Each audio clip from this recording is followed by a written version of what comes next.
வணக்கம் நண்பர்களே. நாம வந்து பிரிண்டிங் வரலாறு நம்மளோட வரலாறு பத்தி படிச்சுட்டு இருக்கோம். மிஷினரி எப்படி உருவாச்சுன்னு இப்ப பார்த்துட்டு இருக்கோம். சரிங்களா? சில வேலையின் காரணமா வீடியோ போட முடியாம போச்சு. இப்ப நெக்ஸ்ட் போடுறேன். இந்த மாதிரி பார்ப்போம். ஃபர்ஸ்ட் எழுத்துக்களை கண்டுபிடிச்சாங்க. எழுத்துக்களை கண்டுபிடிச்சு இதுக்கு மேல துணியை வச்சு தான் மாதிரி பிரிண்டிங் பண்ணாங்க. அதுக்கப்புறம் பேப்பர் வச்சு பிரிண்டிங் பண்ண ஆரம்பிச்சாங்க.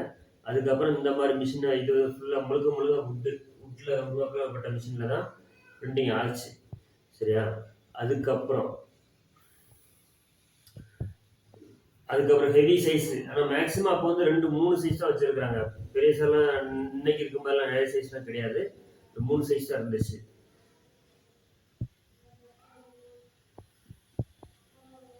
இதுல இருந்து அடுத்த மாடல் இந்த டைப்புக்கு வந்துச்சு.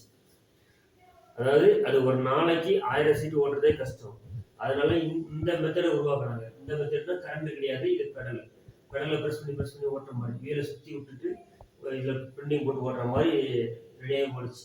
இது ஒரு நாளைக்கு 2000-3000 சீட்டுக்கு மேலே பிரிண்டிங் ஆகிடுச்சு. அப்போ அவங்களுக்கு மேன் பவர் குறைஞ்சது. அப்பவுமே மேன் பவர் நம்ம குறைச்சிக்கணும் இயந்திரங்கள் மூலமாக. சரிங்களா? இதுக்கு அடுத்து இந்த மாதிரி டைப் வந்துருச்சு. இது வந்து ஆப்செட்டுக்கு முன்னோடியாக வந்துச்சு. ஆனால் ரொம்ப காலமாக இதான் ஓடிட்டு இருக்கு. இதுலேயே நிறைய மாடல்கள் உருவாச்சு. மோட்டார் உருவாகிறதுக்கு முன்னாடியே பெடலை ப்ரெஸ் பண்ணி மிஷினை ஓட்டுற மாதிரி மாடல் இதுக்கு அடுத்த மாடல் இதுக்கு அடுத்த மாடல் இதுக்கு அப்புறம் தான் ஆப்செட் உருவாகிறதுக்கான ஒரு வாய்ப்பு இருந்துச்சு. ஆனால் இதில் வந்து எப்படின்னு கேட்டிங்கன்னா இதில் பிளாக் வச்சு இதில் பேப்பர் வச்சுட்டு இது சுற்றுறது மேன் பவர் சுற்றும் போது இந்த பேப்பர் அப்படியே உள்ள போயிட்டு இதுவும் உள்ள போகும், சேர்ந்தே உள்ள போயிட்டு. அந்த மாடல் மிஷின் இப்பவும் இருக்குது. சிலிண்டர் ஹெல்பர்க்ல இந்த டைப் மிஷின் இன்னைக்கு ஃபாயில் சிஸ்டர் ஓடிட்டு இருக்கு, ஃபாயில் பிரிண்டிங் ஓடிட்டு இருக்கு நிறைய இடங்கள். அது கூட நான் நெக்ஸ்ட் ஒரு வீடியோ போட்டுருவேன் பாருங்க.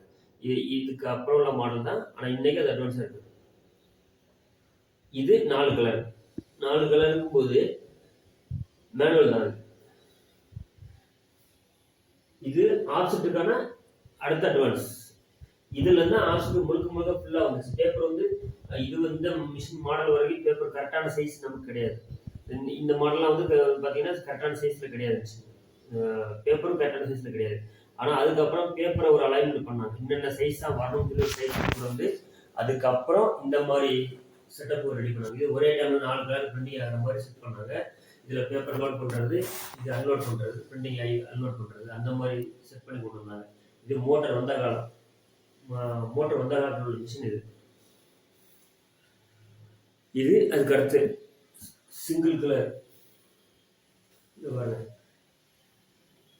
பேப்பர் வச்சு அனுப்ப வச்சு பிரிண்டிங் ஆகி வரும். முன்னாடி வந்து எழுத்துக்களுக்கு அடுத்து எழுத்துக்களை நம்ம பொறுக்கி வச்சு கம்போஸ் பண்ணி அடித்த காலத்துக்கு அடுத்தால ஆப்செட்டுக்கு முன்னாடியே பிளேட் வந்துருச்சு பாருங்க.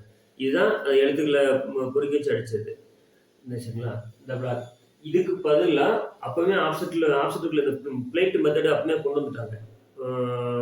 ஒரு 18ஆம் நூற்றாண்டுல பிளேட்டுக்குள்ள மெத்தட் வந்துருச்சு. அது எப்படின்னா கம்ப்யூட்டர் அப்போ கிடையாது. அவங்க டிராயிங் பண்ணுறவங்க கையில் வரைஞ்சி அதை வெயிலில் காய வச்சு எக்ஸ்போஸும் பண்ணி அதில் பிரிண்டிங் ஆகிற இடத்துல மட்டும் அதில் என்னென்ன லெட்டர்ஸ் இருக்கோ அது மட்டும் படுற மாதிரி மெத்தடுக்கு தான் இந்த மிஷின் வந்துச்சு.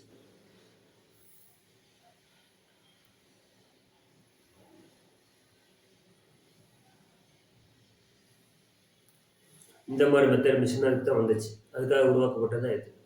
அப்போவுமே பிளேட்லாம் வந்துருச்சு. அப்போ வந்து அலுமினியம் பீஸ் கிடையாது. அலுமினியம் பீஸுக்கு பதில் இரும்பு பீஸில் பண்ணாங்க. ஃபஸ்ட்டு பண்ணது அவங்க இரும்பு பீஸில் பண்ணது, பிளாக் மாதிரி ரெடி பண்ணி பண்ணது. அதுக்கப்புறம் தான் அலுமினியம். அது வந்து அதை விட இது கொஞ்சம் வேலை ஈஸியாக இருக்கணும்னு மெயின்டெனன்ஸ் ஈஸியாக இருந்தால் அலுமினியம் பீஸ் வந்துச்சு. சரிங்களா? நெக்ஸ்ட் இது வந்து ஆப்செட் எப்படி முழுசாக உருவாச்சுங்கிறத பார்ப்போம். நன்றி.